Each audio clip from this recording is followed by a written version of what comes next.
Good afternoon class. तो आज जो है हम शुरू करेंगे हिस्ट्री ऑफ एचपी के बारे में। और जो भी हमारे पास हिस्ट्री का सोर्स रहेगा, प्लीज़ ध्यान से इस लेक्चर को पढ़िएगा। इस पर्टिकुलर पीडीएफ से जो ऑलमोस्ट 37 पेजेस में रन करती है, आपको 2 या 3 क्वेश्चन एग्जामिनेशन में ज़रूर दिखेंगे। अब जैसे डिपेंड करता है, अगर हम अलाइड की बात करें तो यहाँ से 3 या 4 क्वेश्चन आएंगे ही आएंगे।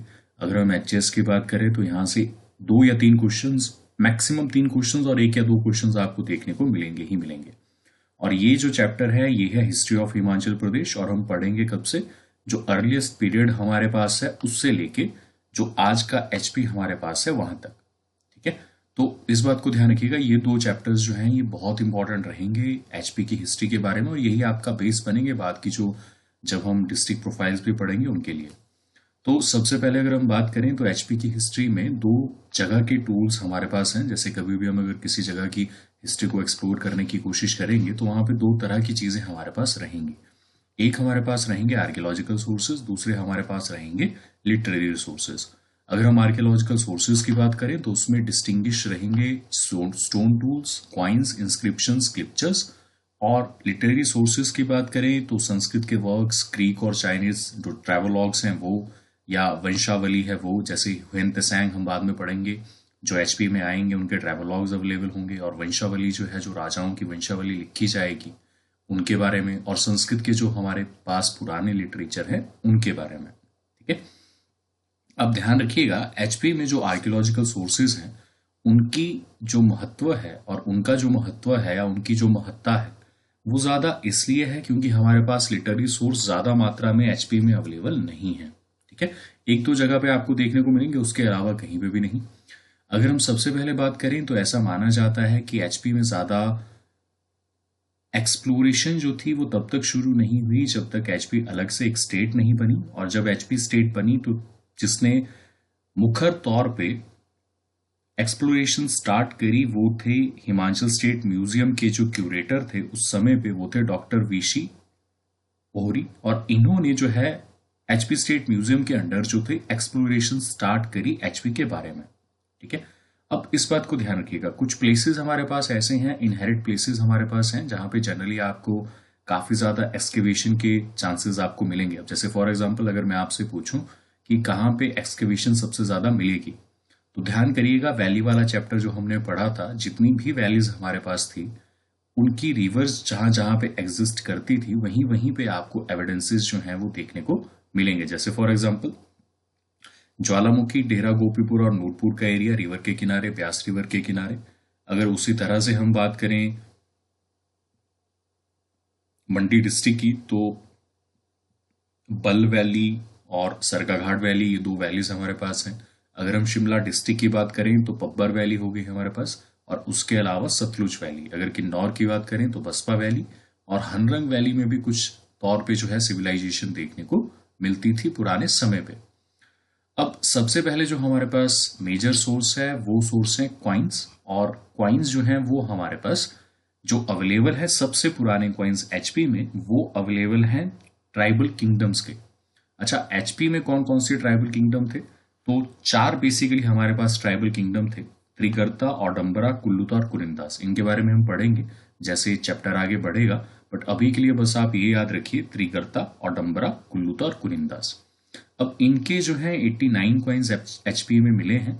89 क्वाइंस जो मिले उसमें से 25 क्वाइन जो थे वो एचपी स्टेट म्यूजियम में रखे गए, 12 क्वाइन जो थे वो भूरी सिंह म्यूजियम में रखे गए।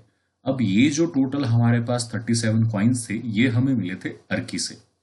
उसके अलावा अगर हम बात करें तो 21 क्वाइंस मिले थे टप्पा मेवा, एक जगह है हमीरपुर में, उसके पास, और 31 क्वाइंस मिले थे ज्वालामुखी कांगड़ा से।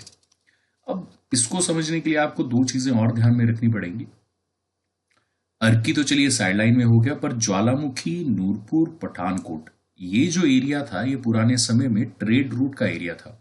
मैंने पहले भी आपको बताया था कि सिल्क रूट जो था वो यहां से जाता था। जब हमने हिस्ट्री शुरू करी थी एचपी की, तो सिल्क रूट जहां जहां से जाता था वहां वहां पे, अच्छा आपको क्वाइंस कहाँ पे चाहिए, क्वाइंस आपको वहीं पे चाहिए जहां पे आपने ट्रेड करना हो। और पुराने समय में क्वाइंस इतने ज्यादा नहीं थे तो बार्टर सिस्टम उस समय पे था। अगर हम बात कर रहे हैं 2nd सेंचुरी बीसी और 2nd सेंचुरी एडी की, तो क्वाइंस जो थे वो सिर्फ ट्रेड करने के लिए जनरली यूज किए जाते थे। तो इस बात को ध्यान रखिएगा, ठीक है। तो I hope this is clear. उसके बाद अगर हम बात करें कुछ जो हमारे पास क्वाइंस अवेलेबल थे, उसमें से जो सबसे पहले अपोलो डोटस के क्वाइन थे वो हमें मिले थे टप्पा मेवा में। अब यही टप्पा मेवा है अपोलो डोटस के क्वाइन जो मिले। और इंडो ग्रीक क्वाइन जो थे वो मिले लछोरी और सरोल से। तो लछोरी और सरोल जो है वो है चंबा डिस्ट्रिक्ट में। अब अपोलो डोटस जो थे वो भी ग्रीक किंग के एक रूलर थे, ग्रीक एम्पायर के।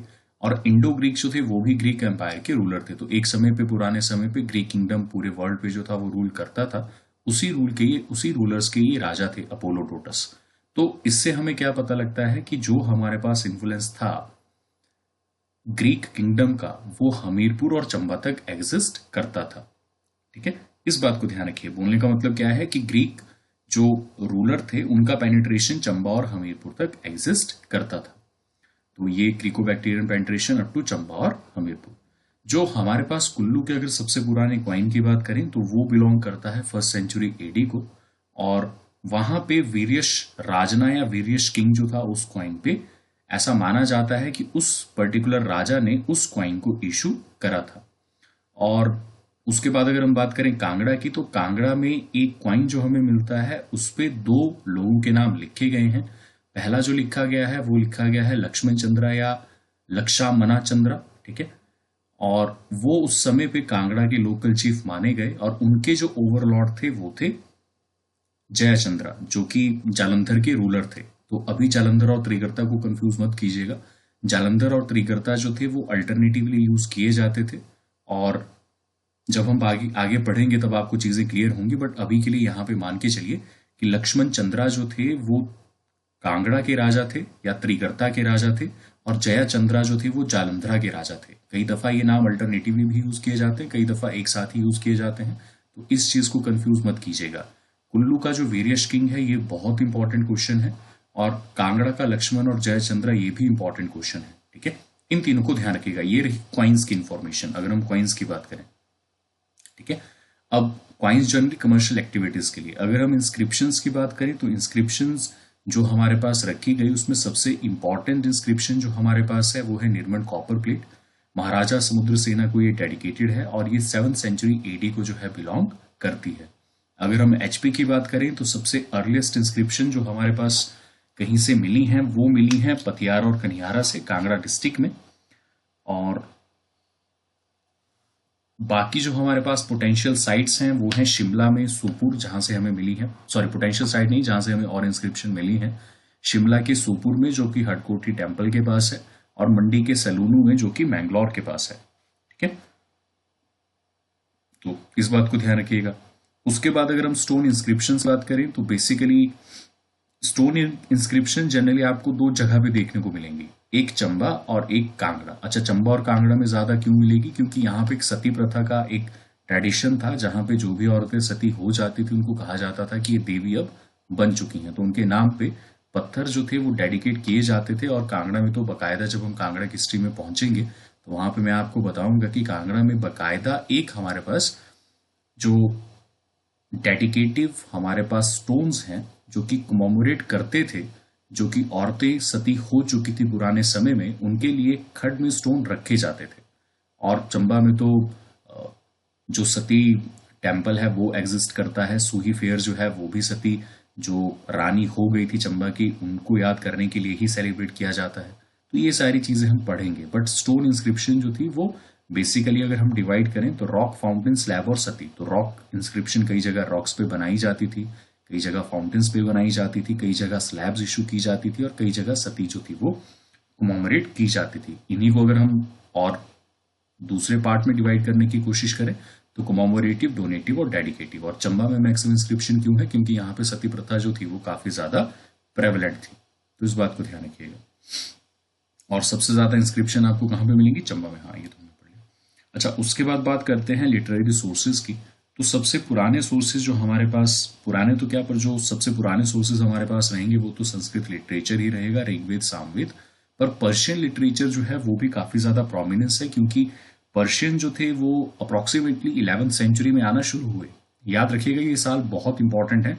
जब मैं सेंचुरीज बात करूंगा एंशियंट हिस्ट्री में, तो आपको सेंचुरीज याद जो है वो रहनी चाहिए। तो 11वीं सेंचुरी के आसपास टर्किश जो थे, टर्क के जो लोग थे, जो आज का टर्की है, वहां के लोग जो थे वो भारत आना शुरू हुए और 1526 तक वो आते रहे, जब तक दिल्ली सल्तनत रही। मतलब 1526 में जब तक मुगल सल्तनत एस्टेब्लिश नहीं हुई, तब तक जो थे वो टर्किश लोग जो थे वो भारत आते रहे कुछ फेजेस में। तो उस समय पे कुछ ऐसी किताबें थी जो हमें बताती हैं कि किस तरह का एचपी जो था वो उस समय पे एग्जिस्ट करता था, जैसे तारीख यामनी और किताबुल यामनी, या तारीख फरिश्ता और गुलशन इब्राहिम। तो तारीख फरिश्ता जो थी वो फिरोज शाह तुगलक के इसमें लिखी गई थी, तो वो उस समय पे थे। अब इनके बारे में उस समय पे ये कहा गया कि तारीख यामनी जो थी वो किताबुल यामनी, इनके बारे में एचपी में कुछ चीजें मेंशन की गई। क्या मेंशन की गई ये जानना इंपॉर्टेंट नहीं है, इन्होंने बस ये बताया कि हिल्स में लोग जो थे वो रहते थे और उनसे कुछ जो ट्राइबल लोग थे वो भी वहां पे रहते थे। अब पर्शियन के समय पे एक हमारे पास बद्री चाचा नाम के एक इंसान हुए। तो बद्री चाचा की थ्योरी ये थी कि ये हम कांगड़ा हिल्स में पढ़ेंगे, तो बद्री चाचा ऐसा कहते थे कि कांगड़ा फोर्ट को जो है वो अनेक्स किया गया था। ठीक है, किस द्वारा किया गया था? जो हमारे पास टर्किश डायनेस्टी थी उसके अंडर अनेक्स किया गया था। इसमें कितनी सच्चाई है वी डू नॉट नो, अभी जब हम आगे पढ़ेंगे तो वहां पे बद्री चाचा के बारे में भी पढ़ेंगे, पर अभी के लिए बस आप इतना समझ लीजिए। ठीक है,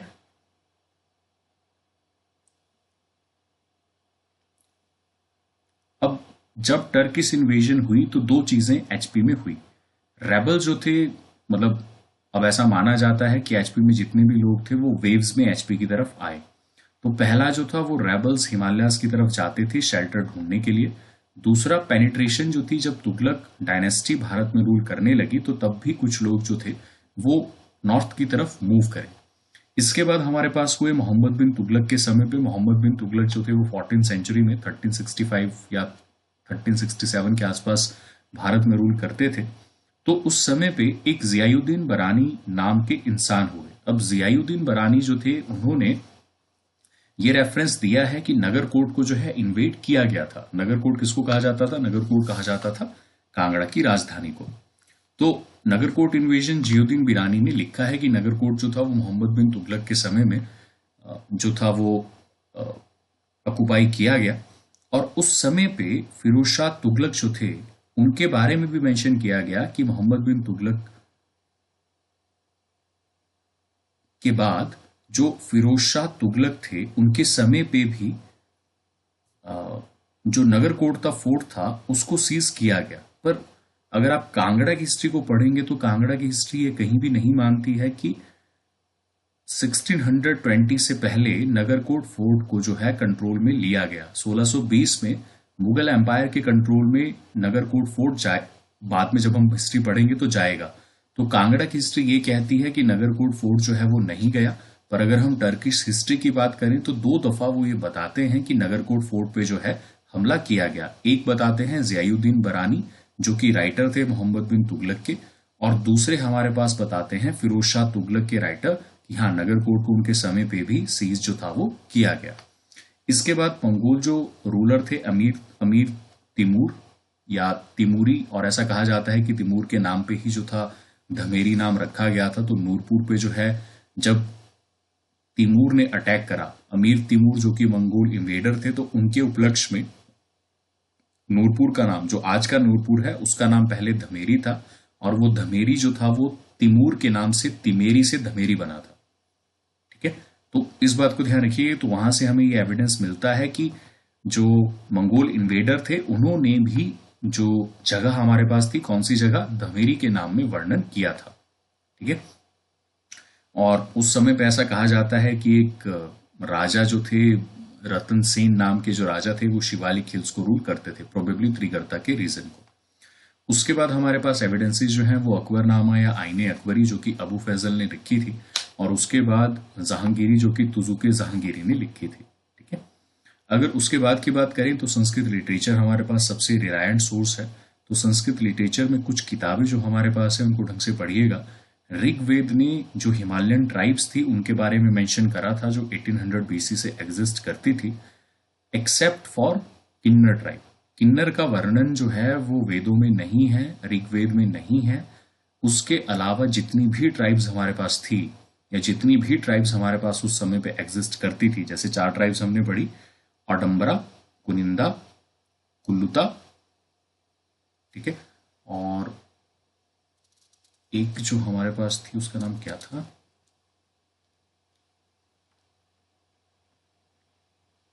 त्रिकर्ता। हाँ, औडंबरा और त्रिकर्ता, हाँ, 2 अलग अलग थे। तो ये जो थी, ये 4 ट्राइब्स जो थी ये अलग अलग एग्जिस्ट करती थी। तो इन चारों के बारे में जो है ऋग्वेद में मेंशन किया गया, एक्सेप्ट फॉर किन्नर ट्राइब। इस बात को ध्यान रखिएगा, किन्नर्स का मेंशन आपको वेदों में नहीं मिलेगा। तो इसके बाद अगर हम बात करें तो कुछ किताबें हैं जो एसोसिएटेड कई बार डायरेक्टली पूछ ली जाती हैं। तो याद रखिएगा, पाणिनि जो है उन्होंने अष्टाध्यायी लिखी थी जो कि संस्कृत का लिटरेचर था, और कालिदास ने रघुवंशम लिखी थी। विशाखा दत्ता ने 2 किताबें लिखी थी, एक देवी चंद्रगुप्तम और मुद्रा राक्षसा, और कल्हना की राजतरंगिनी। कल्हना की राजतरंगिनी और विशाखा या पाणिनि की अष्टाध्यायी, ये 2 बहुत इंपॉर्टेंट रहेंगी एचपी की एंशिएंट हिस्ट्री के लिए। जो राजा तरंगिणी थी वो कल्हना ने जो जम्मू और कश्मीर के राजा थे उनके बारे में एक ब्रीफ अकाउंट दिया था कि वो राजा करते क्या थे, किस साल में उन्होंने क्या करा। अगर हम पाणिनि की बात करें तो अष्टाध्यायी जो है वो मेंशन करेगी त्रिगर्ता और औडंबरा के बारे में, और हम ये जानेंगे कि एंशिएंट ट्राइब्स जो थी वो एचपी में किस तरह से रहती थी। ठीक है, तो इनके बारे में पढ़ते हैं अभी। उसके बाद खालसा लिटरेचर की अगर बात करें तो ध्यान रखिएगा, खालसा लिटरेचर जो है वो एचपी में 2 फेजेस में एग्जिस्ट करा। जो पहला फेज जो एग्जिस्ट करेगा वो एग्जिस्ट करेगा 1680 से 1707 तक, बेसिकली 1707 तक। और वैसे तो 1500 से शुरू हो जाएगा, बट जो इंपॉर्टेंट घटनाएं जो होंगी वो 1680 से लेकर 1707 के बीच में होंगी। जो दूसरा फेज सिख एम्पायर का एचपी में रहेगा वो रहेगा 1799 से 1839 तक। तो इनको हम कहते हैं 2 phases of the Sikh Empire in the state of HP. ठीक है, डिस्टिंग्विश करने के लिए जब वहां पे पहुंचेंगे तो हम बात करेंगे कि सिख का इन्फ्लुएंस जो था वो एचपी में 2 तरह से कैसे था। तो क्योंकि इन्होंने 100 साल के अप्रोक्सीमेट जो था एचपी में रूल करा, इसलिए इनके जो अकाउंट हैं वो भी बहुत ज्यादा इंपॉर्टेंट है एचपी हिस्ट्री जानने के लिए। तो अगर हम खालसा लिटरेचर की बात करें तो खालसा लिटरेचर में इनका जो एक बुक है गुरु ग्रंथ साहिब, वो तो इंपॉर्टेंट है ही है, आदि ग्रंथ। उनके बारे में काफी ज्यादा चीजें जो है वो मेंशन की गई हैं। इसके अलावा अगर हम बात करें बचित्र नाटक की, तो बचित्र नाटक जो है वो गुरु गोविंद सिंह जो है उनकी बायोग्राफी है, और जन्म सखी जो है वो बायोग्राफी है सिख गुरु की। तो 9 सिख गुरु हमारे पास थे, 10वां जो गुरु था वो गुरु ग्रंथ साहिब था। तो ये जो है ये बहुत ज्यादा इंपॉर्टेंट है अपने आप में। उसके बाद ध्यान रखिएगा, छोटी मोटी 2 हमारे पास एक भंडारी कलेक्शन है पंजाब हिल स्टेट आर्काइव्स में। तो भंडारी कलेक्शन जो है वो आपको इंफॉर्मेशन देती है कि किस तरह का रूल जो था वो एचपी में एग्जिस्ट करता था, किस तरह से वो एग्जिस्ट करा सिख एम्पायर का। ठीक है, और जितने भी गुरु हमारे पास थे, अगर आप उनके रिलेशन की भी बात करें तो ध्यान रखिएगा, आज के समय में जो आप एचपी देखते हैं वो समय उस समय पे एचपी नहीं था। तो 1966 में जो आज का कुल्लू, लाहौल स्पीति और कांगड़ा का जो रीजन है वो पंजाब का पार्ट था। ये सारा रीजन जो था ये 1966 में ही ट्रांसफर किया गया एचपी के लिए। तो सिख जो थे वो पंजाब में ही आपको मिलेंगे। जब भी आप सिख हिस्ट्री पढ़ेंगे तो वहां पे पंजाब के बारे में ही मेंशन किया जाएगा। पर पंजाब जो था उस समय पे जो टेरिटरीज थी वो कांगड़ा के पूरे रीजन में डिफाइन की जाती थी। और जब मैं आज के कांगड़ा की बात करता हूं तो उसमें ऊना, हमीरपुर और ये जो हमारा आज का पंजाब है वो भी इंक्लूड रहेगा, और कुछ पार्ट हरियाणा का भी। ठीक है, इस बात को ध्यान रखिएगा। तो इसलिए इन्होंने, क्योंकि कांगड़ा के रीजन पे काफी ज्यादा रूल करा, तो ये भी न्यूज में जो है वो, सॉरी न्यूज में तो नहीं, पर ये भी इंफॉर्मेशन काफी रिलायबल रहेगी एचपी हिस्ट्री जानने के लिए। अब इसके बाद अगर हम ट्रैवलॉग्स की बात करें तो एक जो ट्रैवलॉग दिया गया था वो दिया गया था ह्यूएन त्सेंग के द्वारा। और ह्यूएन त्सेंग जो थे वो भारत में 630 एडी में आए, और वो यहाँ अप्रोक्सीमेटली 15 साल के आसपास वो रुके।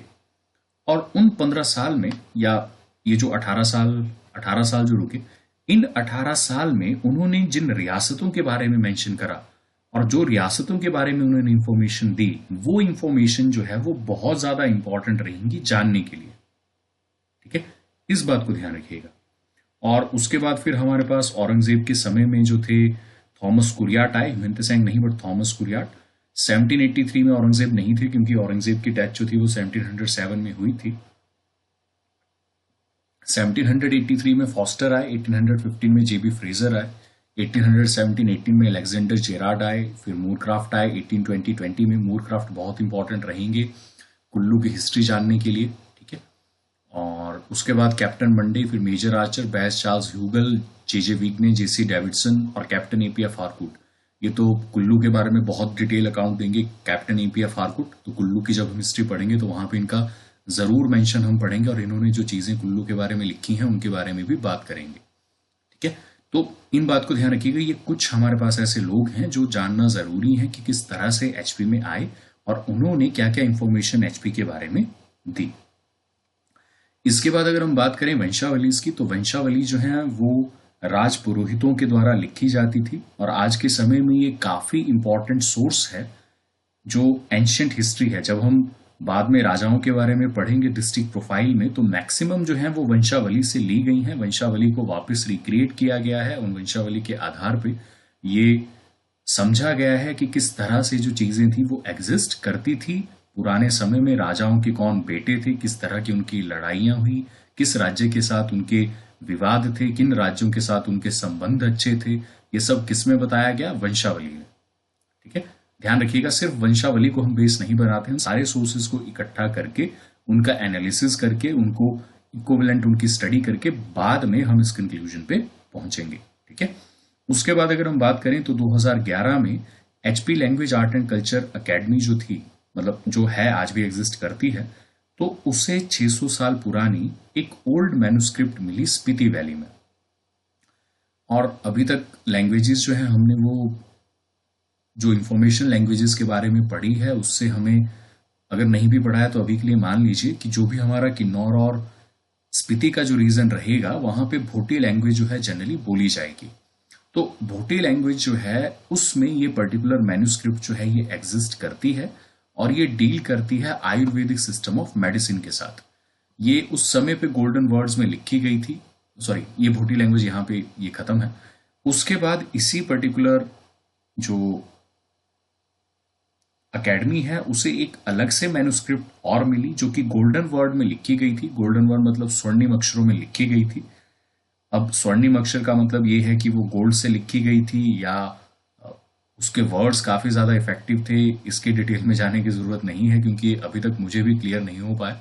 जब फिजिकली हम इसको कहीं पे देखेंगे तभी पता लग पाएगा कि हाँ ये स्वर्णिम अक्षरों में लिखी गई है या इसके अक्षर स्वर्णिम है। ठीक है, तो ये कहां पे मिली है? ये मिली है थलोग विलेज, लाहौल वैली में।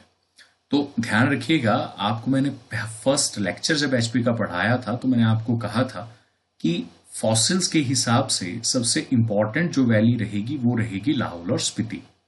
तो इसी वैली में आपको सबसे ज्यादा फॉसिल जो हैं या ओल्ड मैन्युस्क्रिप्ट्स जो हैं वो देखने को मिलेंगी। ठीक है, जैसे हाल ही में जो लेटेस्ट हमारे पास एक फॉसिल जो करंट अफेयर्स में हमने पढ़ा था वो 2016 में आपको शिमला के रीजन में मिला।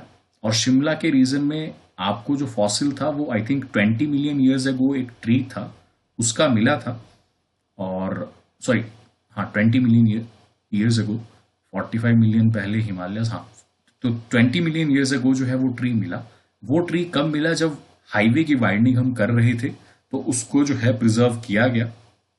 ठीक है, अंडरस्टैंडिंग के लिए कि ये ट्री जो है इतना पुराना एग्जिस्ट जो है वो करता है, उसका फॉसिल हमें मिला। तो ये जो फॉसिल्स हैं ये जनरली आपको दो ही रेंजेस के अबव मिलेंगे, धौलाधार रेंज के अबव या तो ग्रेट हिमालयन रेंज में या उससे ऊपर जंस्कार रेंज में। तो उनके बीच में जो जगह रहेंगी वहीं पे आपको सबसे ज्यादा फॉसिल जो है वो देखने को मिलेंगे। ठीक है, तो इस बात को ध्यान रखिएगा। अच्छा, उसके बाद अगर हम बात करें नोमेनक्लेचर्स और जो बाकी चीजें हमारे पास हैं,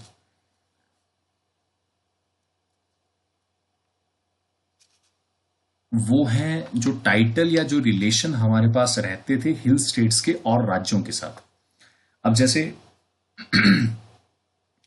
एचपी में ऐसा माना जाता है कि जो भी एचपी था उसका मेजर पार्ट जो था वो राजपूतों के द्वारा जो था वो रूल किया जाता था, और जो भी राजपूत थे वो अपने आप एक क्लास नेम जो थे वो लगाते थे, जो कि ए एल करके जो था वो एंड में यूज किया जाता था। ए एल मतलब अल। जैसे फॉर एग्जाम्पल अगर हम गुलेर रियासत की बात करें तो गुलेरिया, अगर हम सिब्बा रियासत की बात करें तो सिबिया, अगर हम अ,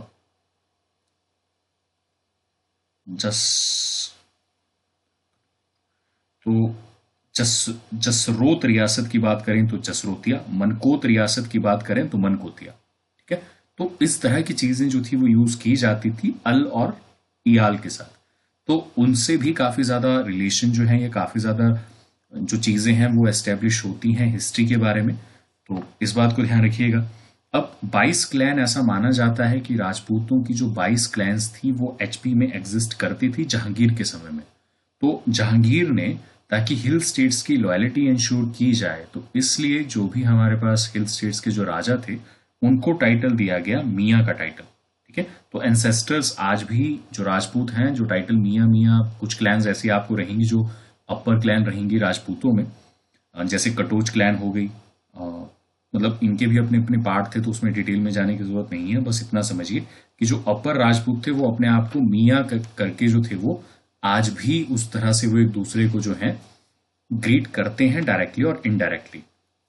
तो जैसे फॉर एग्जांपल अगर हम राणा की बात करें तो राणा के लिए एक डायलेक्ट फिक्स किया गया कि आप एक दूसरे को राम राम जो है वही कहेंगे। जो जय देवा जो था वो एक दूसरे को कहते थे जय जया, जो थे वो जो हमारे पास चंदेल क्लैन के लोग थे वो कहते थे। ठीक है, तो ये कुछ इनके लिए नॉर्मेलिटीज जो थी वो फिक्स की गई।